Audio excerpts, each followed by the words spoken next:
Okay, welcome. This video's a little bit different.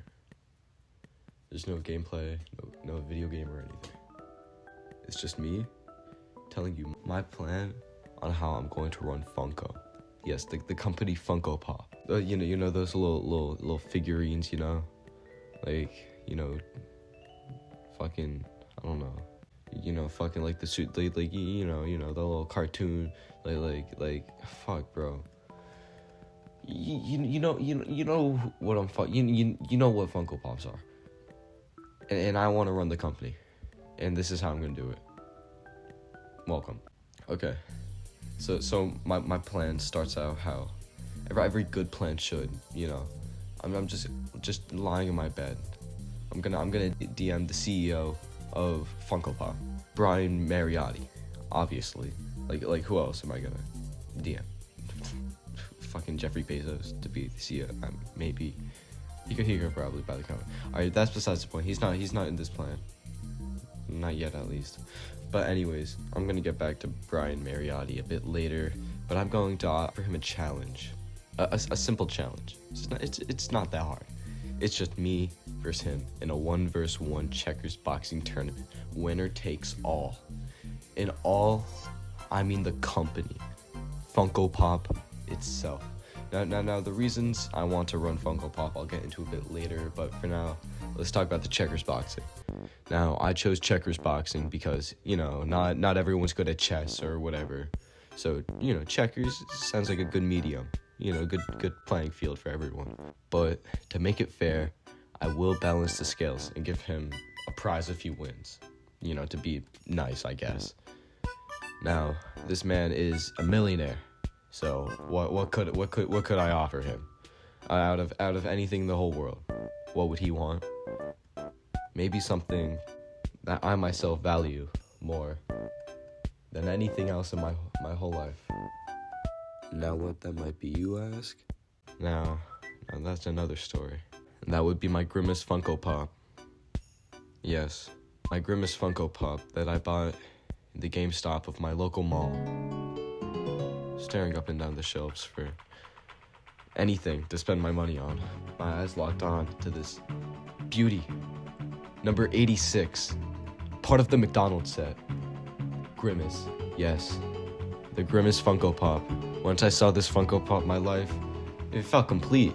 It felt like everything in my life just made sense. All my worries just disappeared.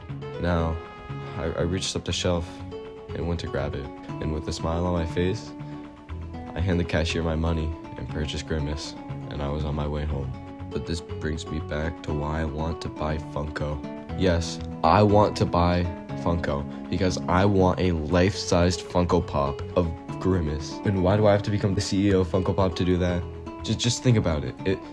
Funko, the company of Funko, if they make so many Funko Pops, then they can definitely make like a big Funko Pop for me.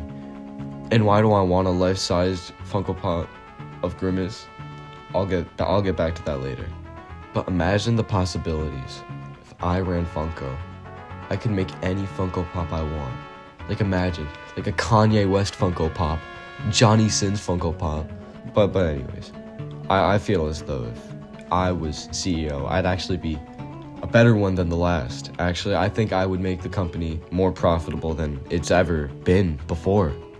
Actually, and that's because I'm just a businessman. I'm in economy class right now in my sophomore year of high school, so I think that I have the knowledge of just how to run the company. Now, I don't really know why nobody's talking about this, but back in 2017, the guitar company Gibson actually filed a lawsuit against Funko due to Funko using Gibson's guitar designs without permission. Now, the lawsuit is interesting, but that's not what we're here to talk about. We're here to talk about the verdict. And it turns out that in the end, they came to a conclusion that Funko and Gibson worked out an agreement and settled it. But what was that agreement? Now, I couldn't really find a straight answer, so that kind of got me digging. And after my long and extensive research, I've come to a conclusion that might actually shock you.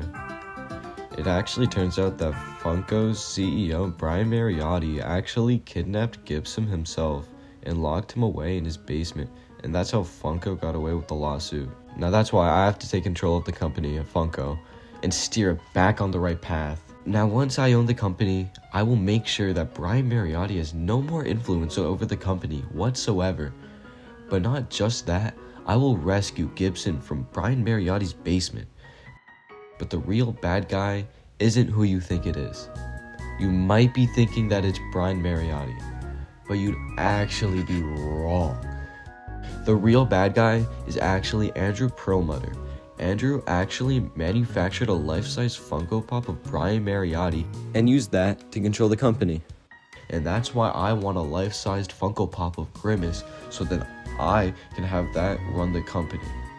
Because it turns out Andrew Perlmutter was a French spy being controlled by his own dog, who Andrew was asked in an interview if he owned any pets, and he responds with, "I have a dog. Her name is Lily, and she is a Boston Terrier French Bulldog mix, otherwise known as a Frenchton." His dog is obviously a French spy sent straight from France to spy on us. We all need to unite and take down the French Funko Empire. But that leaves only one question. Who is in charge of the French Funko Empire if Andrew is also being controlled? Now, the man in charge of all of it all is actually a man named Emmanuel Macron, the president of France since 2017. He is the one who was put into office in the same year Gibson filed a lawsuit against Funko. Do you really think that all of this is just a coincidence? I don't. He knew that Gibson was a bigger deal than they initially thought. Gibson knew their secret. But what was that secret? What was the secret that Funko was so scared that they had to kidnap Gibson over? Now the answer is actually quite simple. You see, a long time ago, Gibson actually found out that Funko has been space polluting along with other various crimes, just like how the French are. Gibson was only trying to bring light to a full-blown criminal, but Funko got scared and took care of him. I think it's been made pretty clear that Gibson is the one true victim here. Now this will conclude my plan. Now, I'm dipping. See ya.